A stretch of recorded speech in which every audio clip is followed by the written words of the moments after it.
Hi, I'm Brian Moran, founder of Government CIO. Welcome to Government CIO Magazine. Hi, I'm Tiffany Barrett. Welcome to Government CIO Magazine. Today we're sitting down with Susan Swart, Department of State, Chief Information Officer.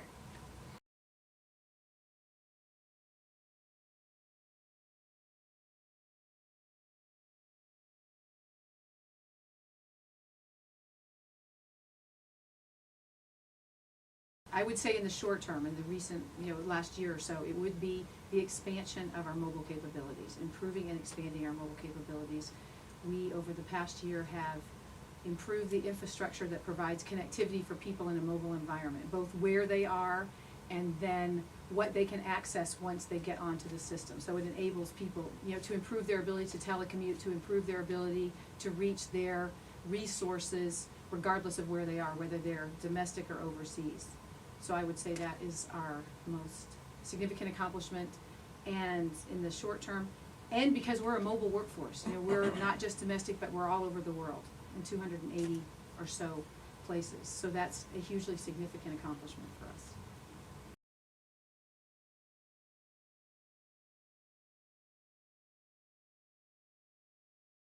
Say that we've had a lot of consolidation efforts to consolidate common utility type IT services, and that's a difficult path because people don't like to give up the so-called server huggers.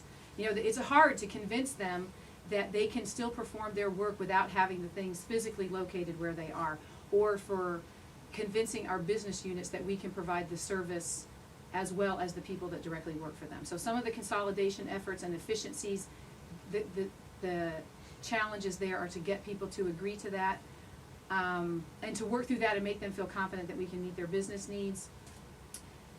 I would also say in any new things that we implement that provide more service, we have to maintain security. So that's a constant balancing of risk. Yes, we want to improve the capabilities, but we have to be secure with our data at the same time. So that's a real challenge that has an impact on the way we provide service.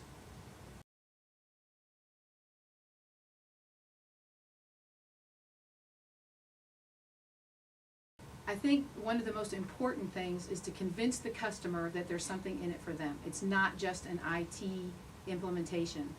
To give an example, from my earlier career, we had an infrastructure upgrade happening at one of the embassies that I was posted at, and the ambassador said, well, hey, what does this do for me? Because it was disruptive. Kind of like replacing your pipes in the street or giving you, a new gas meter. It's just disruptive for you. It doesn't necessarily give you anything better, although it needs to be done. So finding something within, so he did thankfully get a larger mailbox size, but finding something in it of advantage to the customer is one of the first things. Convincing them that this is better for the business that they're responsible for executing, and that it's not just, another IT thing. I think that is the critical thing, because it's not really technology that keeps you from moving forward. It's your culture or the people, and convincing them that this is something that makes sense for them.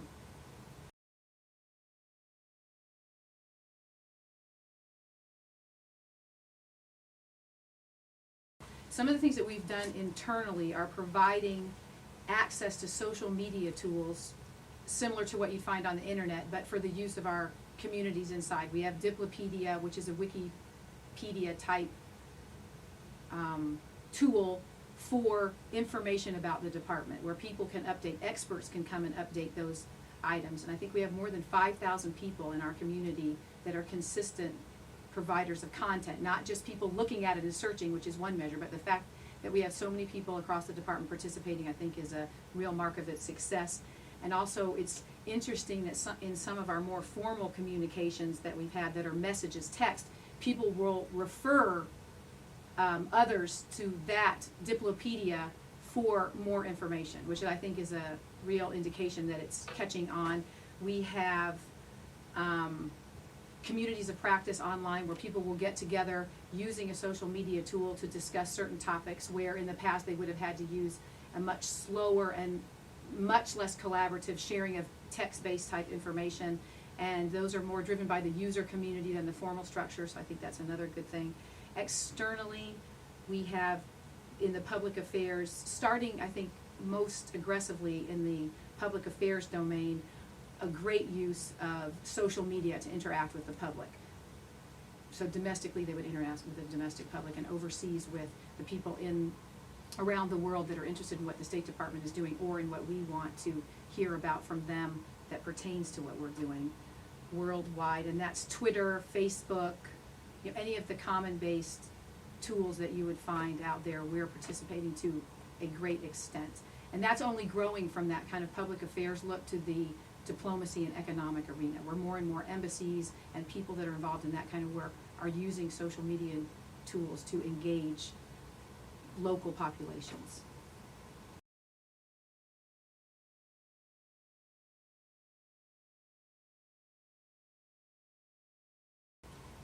I think it's had a huge impact on what we're doing, particularly with the start of this administration. There was a real, I think, emphasis that you saw from the elections that moved forward into the administration, and it's been kind of a nonstop push to take advantage of those tools. And if you're going to reach some groups, particularly outward facing, that's the mechanism you have to use. Things are changing, people are communicating in that social media world, so we need to be there. And I think you'll find that across all aspects of our work. And that then has turned into what we're doing internally, or how we're promoting internal programs. We have something else called the Virtual Student Foreign Service, which is a way to get college-age students with certain kinds of expertise to participate their time voluntarily on kind of mini projects that embassies or offices in the department would have, and that's all done through social media. And it impacts the way we hire. We're using social media to recruit. So I think it's had a sweeping impact on the whole department, and that's only growing.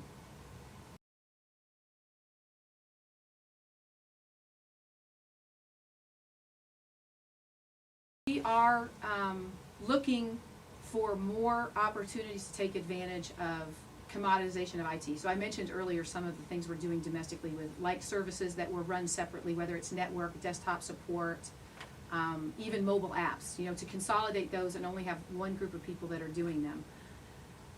Cloud, which is probably the big and most commonly talked about in the IT realm. We are a little bit cautious about moving any major type applications with a lot of our information in them, critical information, or privacy, banking information, credit card information, those kind of things, until some of the security, I guess, is more proven. It's a security concern more than anything else. We have been, I think, fairly aggressive in looking at opportunities and pursuing opportunities to put things that were already public facing into the cloud, because it's just a better economic alternative, and you already had that information available to the public, so there wasn't such a security issue. But on some of our corporate applications, not so much looking at the commercial cloud, but in implementing, let's say, cloud methodologies and practices internally in the clouds that we're doing. We're consolidating data centers. We've done a great job virtualizing as people come into them, but not really offering services, cloud-like services. We've let a lot of the entities stay within their stovepipe. So virtualizing was good, moving into modern data centers was good, but we need to take the next step and really offer it as a cloud service internally. And I think for the next few years that we'll continue to do things that way. I think we're waiting to see the security efforts of the federal government, things like FedRAMP, play out, see how contractual transitions would happen. If you're in with one contractor, what happens at the end of that contract period and you have to go to another? How do you ensure that you write a good contract, that you're not only getting good services throughout, but when you have to transition, you can smoothly transition so there's no disruption. So we're much more cautious on putting any major applications, data, or anything else out in the cloud.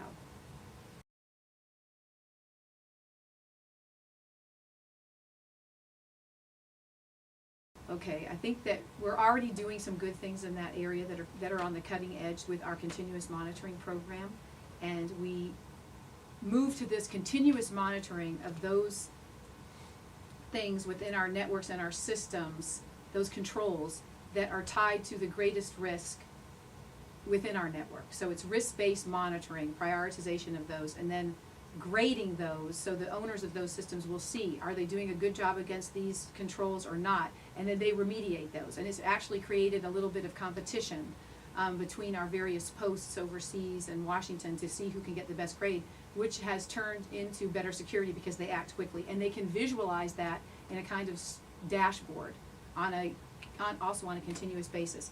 And we moved to this because we felt that the requirements under FISMA, the Federal Information Security Management Act, were, while they were good at the time that they were put in place, and they do give some benefit up front on new applications by documenting the security controls you're going to have in place, how you're going to review them, they don't really adequately look at your network on a daily basis, and you're receiving threats on a daily basis. So we're moving into this continuous monitoring program. We've been the lead, I believe, one of the agencies in the lead in the federal government, and have also been followed by a number of private entities in this approach, and we're only looking at strengthening that, putting more of the things that represent threats to us on a prioritized basis into this continuous monitoring system.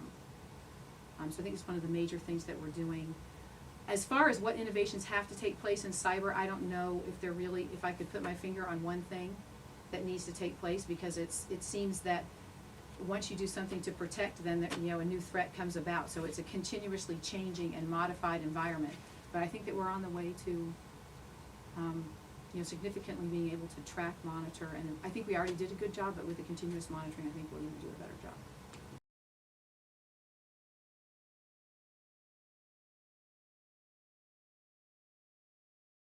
Okay, so what I'm going to talk about, how I would categorize this, is a significant accomplishment, a recent significant accomplishment, but I would also characterize it as something that, as a central IT organization, we're very focused on providing, or have been traditionally very focused on providing the technology, the network, the radios, the telephones, the gadgets, the data centers, the stuff that you can almost knock on. I mean, that's being a little bit too narrow, but this is where I think we're going as a central IT organization in providing support to using technology to meet programmatic and mission objectives.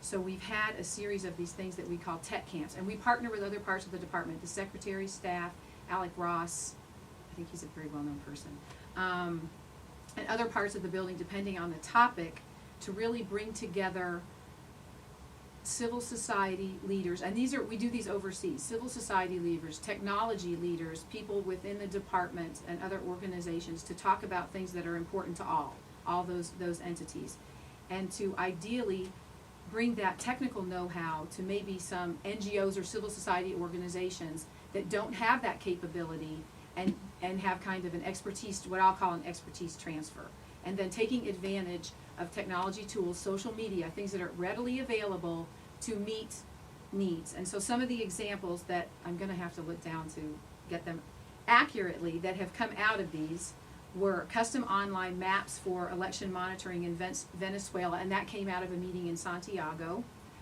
Mobile communications solution for Save the Children in Jakarta. We also had a tech camp in Jakarta. People with disabilities building accessibility map solutions for Vilnius. A crowdsourcing garbage awareness app for Chisinau, and in Montevideo, an online map using open data of the education centers across Guatemala to show standard test scores and classroom size more accurately. So those are just a few of the examples, but these are an area where I think that we're really going with IT in the department, and continuing to support the architecture, but also looking at where can technology really make a difference in the execution of the State Department's mission. And so we've had a lot of successes and look forward to doing more of those.